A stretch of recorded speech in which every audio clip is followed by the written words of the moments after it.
Déjà constaté beaucoup de jeunes gens, par exemple, on a des motivateurs sur Internet qui partagent sur des choses dont ils ne maîtrisent absolument rien. Exactement. Et moi, je déconseille le plus souvent, c'est que ne suivez pas un mentor s'il ne peut pas vous montrer les résultats, comment lui il a procédé. Okay. Parce que c'est très dangereux. Moi, Okay. l'année dernière, j'ai aidé un client gagner 60 000 $. Comment? Ouais, je m'explique. Ok. Oui. Donc, d'abord, la méthode que je vais enseigner, elle peut être réplicable partout. Oui. Si vous êtes un salarié, si vous êtes un entrepreneur, vous pouvez l'utiliser et vous allez gagner à tout coup. Donc, c'est tout le monde qui peut l'utiliser. Donc, ce n'est pas réservé à une catégorie de gens. Même si vous êtes débutant, vous pouvez toujours l'utiliser.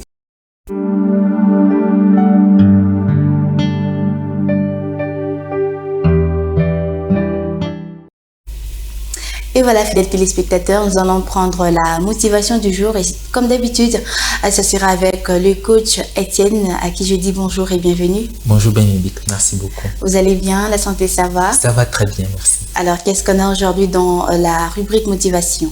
Alors aujourd'hui, j'aimerais analyser un peu plus en détail comment on peut gagner de l'argent.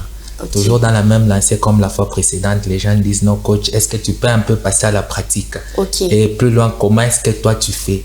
Exactement. Parce qu'aujourd'hui, donc si je comprends bien, vous avez déjà gagné de l'argent. Ouais, énormément. Ah, ok. Parce que j'ai déjà constaté beaucoup de jeunes gens, par exemple, on a des motivateurs sur Internet qui partagent sur des choses dont ils ne maîtrisent absolument rien. Exactement. Et moi, je déconseille le plus souvent, c'est que ne suivez pas un mentor s'il ne peut pas vous montrer les résultats, comment lui il a procédé. Parce que c'est très dangereux. Moi, j'aime des fois dire, voici ce que j'ai fait et voici ce que je ne devais pas faire. Faites ça, c'est très important. Aujourd'hui, on a des mentors par-ci, par-là sur Facebook, YouTube, qui se font passer pour des coachs en guillemets, mais sans expérience. Bon. Je me rappelle, Bénédicte, il y a de cela une année. Parce que j'ai dit que l'argent, c'est l'art d'aider les gens. Si tu peux aider quelqu'un à résoudre un problème, il va te donner facilement de l'argent. Donc, fidèle à cette philosophie, l'année dernière, j'ai aidé un client à gagner 60 000 $. Comment? Ouais, je m'explique. Ok. Oui. Donc, d'abord, la méthode que je vais enseigner, elle peut être réplicable partout. Si vous êtes un salarié, si vous êtes un entrepreneur, vous pouvez l'utiliser et vous allez gagner à tout coup. Donc, c'est tout le monde qui peut l'utiliser. Donc, ce n'est pas réservé à une catégorie de gens. Même si vous êtes débutant, vous pouvez toujours l'utiliser. Que déjà, avant de la partager, il faut ôter de son esprit que pour être entrepreneur, il faut naître dans une famille aisée, il faut posséder des parents qui sont mieux placés ou soit avoir des contacts. Non, c'est faux. Vous pouvez partir de zéro et vous faire un nom, donc devenir une référence. On a hâte. Que déjà avec ces clients, c'était une personne qui me l'avait recommandé parce que la personne me connaissait. Ils sont venus me voir, j'ai échangé avec eux, je leur ai partagé sur ce que je savais du coaching, etc. Ils sont partis. Quelques temps après, il revient me dit non, à coach, j'ai trouvé un Chinois qui aimerait acheter ma parcelle, mais je ne sais pas comment me prendre. J'ai un peu peur, je ne sais pas si c'est un escroc. Donc déjà, les premières clés, c'est il faut savoir communiquer. Donc, un entrepreneur ou soit un salarié ne peut pas monter des grades ou soit gagner de l'argent parce qu'il est bon, mais parce qu'il est visible. Il y a des bons entrepreneurs à Colosie, mais vu qu'ils ne sont pas visibles, ils ratent pratiquement les coups. Il en va de même dans la vente. Vous pouvez avoir un bon produit, mais si vous n'êtes pas visible, ça ne sert à rien. Donc, savoir communiquer implique aussi la visibilité. Aujourd'hui, les gens ont les statuts WhatsApp, mais tout ce qu'ils savent faire, c'est de publier des blagues et consommer. Moi, je me sers de mon statut pour faire la promotion de ce que j'ai fait. Il y a des gens qui... en ligne. Ouais, il y a des gens, pratiquement, c'est le e-commerce. Il y a des clients qui disent, ah, donc toi, si tu es coach, les jours qu'ils ont quelqu'un qui a un problème, on me contacte directement. C'est là que j'ai dit, j'ai été recommandé à ces messieurs-là. Et imagine, quand ils me consultent, au bout d'un moment, on part, on voit les Chinois. Il fallait procéder à la vérification des documents. On avait un peu peur, on ne savait pas comment s'y prendre. J'ai pris un contact, j'ai un contact avocat, je l'ai appelé, je lui ai dit, non, est-ce que tu peux nous orienter à ce niveau, comment on peut faire? Il m'a orienté, non, fais ceci, fais cela. Donc la deuxième des choses, un entrepreneur devra toujours s'assurer d'avoir des personnes contacts auprès de qui il peut chercher des informations.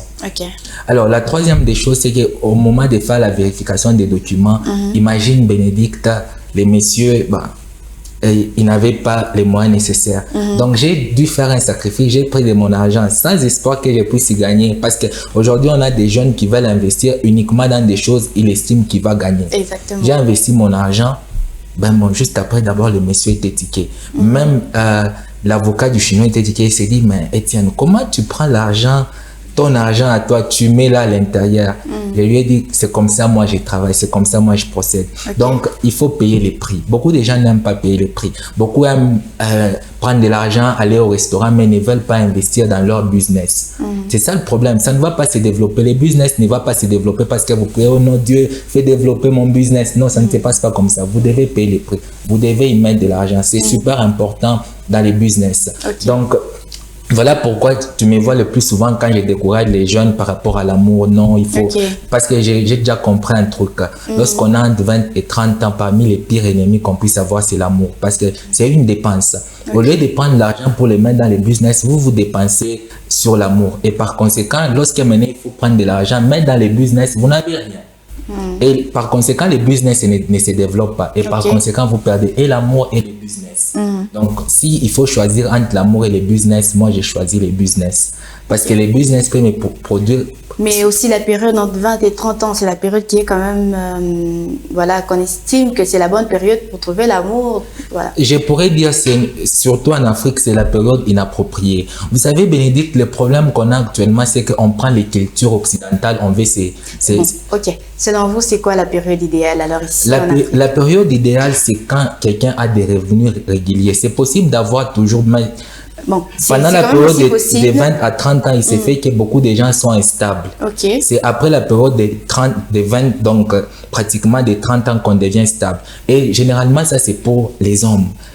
Parce que une femme et un homme de 20 ans... Mais aujourd'hui, il y a quand même des hommes de 20 à 30 ans qui sont quand même stables financièrement. Exactement, oui. Mais un homme, généralement, les 98%, ils doivent comprendre que, par exemple, un homme qui a 23 ans et une femme qui a 23 ans ne jouent pas les mêmes jeux. Ils doivent comprendre que la femme de 23 ans, ben bon, il y a des généraux, des militaires qui courent derrière, ils ont suffisamment de moyens, donc tu perds inutilement ton temps. Va te concentrer sur ton business. Les peu que tu gagnes. Vous savez, Bénédicte, pour réussir en business, ça ne vous demande pas des milliers de dollars. Imagine les peu que j'avais investi sur ces messieurs-là. Ça m'a rapporté pratiquement les 1000%. Parce que après qu'on ait vendu, on s'est rendu compte que, ben bon, les messieurs d'abord m'étaient redevables parce que c'est moi qui avais procédé à la vérif des documents. Et en plus, bon, il fallait qu'ils me donnent ma commission. Donc, imagine, Bénédicte, avant que je n'atteigne la fin de l'histoire, qu'est-ce qui s'est produit? Les Chinois n'ont pas pris. Il est parti. Tu as un peu l'idée, c'est ce qui arrive le plus souvent quand les entrepreneurs rencontrent juste un petit échec et croient qu'il n'a pas de chance, ils abandonnent. Mais qu'est-ce que moi j'ai fait? Je n'ai pas abandonné. Comme j'avais été saisi de cette affaire, j'ai tout simplement contacté un contact. Je l'ai appelé, je lui ai exposé les cas, non, il y a ceci, cela. Les contacts a dit, ok, ça va, il n'y a pas de problème. Donc, lorsque vous rencontrez un échec dans la vie, dans une conquête, ce n'est pas la fin, ce n'est qu'une étape. Donc, il ne faut pas rentrer se plaindre que non, c'est la fin du monde. Non, ce n'est pas la fin du monde. Et Bénédicte, tu sais qu'il est établi que tous les 3 mois, on connaît une crise et tous les 3 mois, on connaît une croissance. Donc, si tu venais de sortir d'une crise, sache qu'après 3 mois, tu vas connaître une croissance. Ah bon? Après 3 mois, les contacts là m'appellent, me disent non, Étienne, j'étais avec un Chinois sur cette avenue. Parce que l'avenue là, il y a beaucoup de Chinois. Et les Chinois me disent que s'il trouve à cet endroit, il pourra acheter parce qu'il avait un problème où il s'est retrouvé, il n'y avait pas suffisamment de sécurité. Alors, il voulait se retrouver aux côtés de ses frères, vu qu'il y a de la sécurité. Donc, Bénédicte, tu comprends déjà, il y a un élément, les gens achètent quand c'est douloureux. Les Chinois étaient prêts à payer cher. Ah ben, j'ai dit, ok, ça va. Et après, on a pris contact, on s'est rencontrés. Donc, j'ai compris que tous les efforts qu'on avait menés les 3 derniers mois ont porté leurs fruits. Donc, il ne faut pas dire lorsque vous posez un acte que ça disparaît. Parce que beaucoup d'entrepreneurs pensent que lorsqu'il échoue, c'est la fin. Non, ce n'est pas la fin. Tu imagines un peu, il y a ce qu'on appelle les cycles inoptiques. Donc, c'est la pendule qui est en train de bouger. À un moment donné, s'il n'y a pas un élément extérieur qui vient pour toucher la pendule, elle ne va jamais changer de trajectoire. Il en va aussi de même des échecs.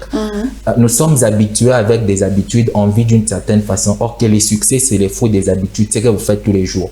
Or que les échecs viennent nous faire sortir de notre trajectoire. Imagine, j'avais des contacts, mais je ne les exploitais pas. Donc, cet échec m'a permis d'exploiter mon contact là et qui m'a ramené. Alors, Bénédicte, l'un des éléments que je voulais partager, imagine, maintenant, après un moment donné, on a mené les négociations, mais mon client était un peu sceptique, il n'y croyait pas trop dans cette histoire. On a essayé, on est parti les voir avec l'avocat du Chinois, jusqu'à preuve du contraire, il était un peu sceptique. Ok. Au bout d'un moment, je me suis rappelé que j'avais lu un livre de Robert Greene, les 33 lois de la guerre.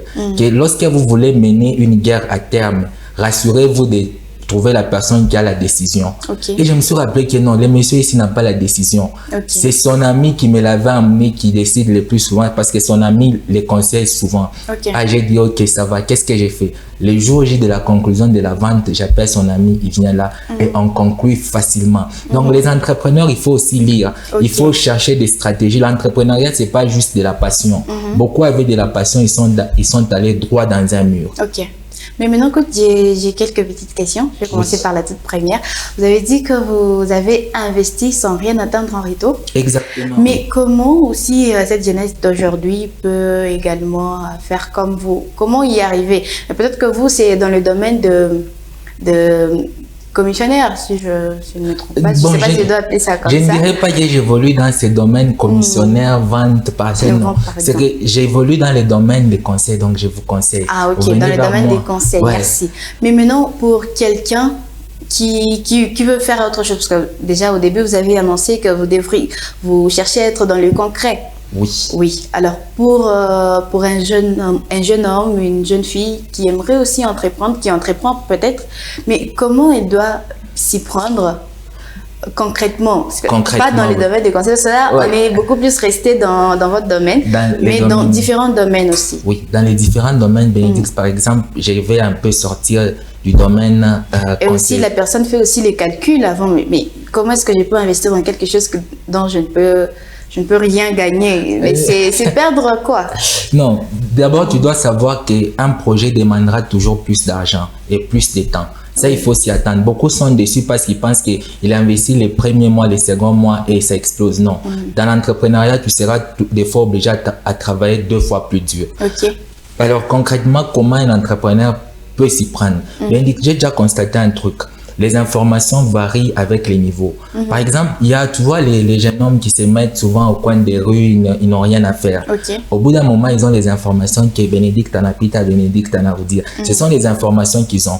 On vous dira même les motards, des fois, ils ont les informations où partent les gens et consorts. Oui. Donc, si tu côtoies les motards, tu auras les informations sur où part tout le monde. Si tu côtoies les jeunes là de la rue, c'est Bénédicte, à 7h, en redire à 18h. Ah oui. Ils ont ces informations. Mais si tu côtoies une catégorie de gens, tu auras aussi une catégorie d'informations. Par exemple, si tu côtoies les gens qui sont dans les commerces, dans les business, ils vont te donner les informations. Donc, dans l'entrepreneuriat, les informations sont super importantes. Par exemple, moi, je m'assure toujours de côtoyer une catégorie de gens qui font les affaires. Okay. Par exemple, ils me réveillent que non, tu sais, ici, on fait comme ça, comme ça. Tu sais, on évolue dans ceci, cela. Donc, ces jeunes-là qui aimeraient se lancer, moi, je les conseillerais de chercher un mentor auprès de qui il peut apprendre. Voilà pourquoi j'ai dit au départ qu'il faut trouver réellement quelqu'un qui s'y connaît dans les domaines. Ah, et actuellement, à Colosie, on en a un peu beaucoup. Hein?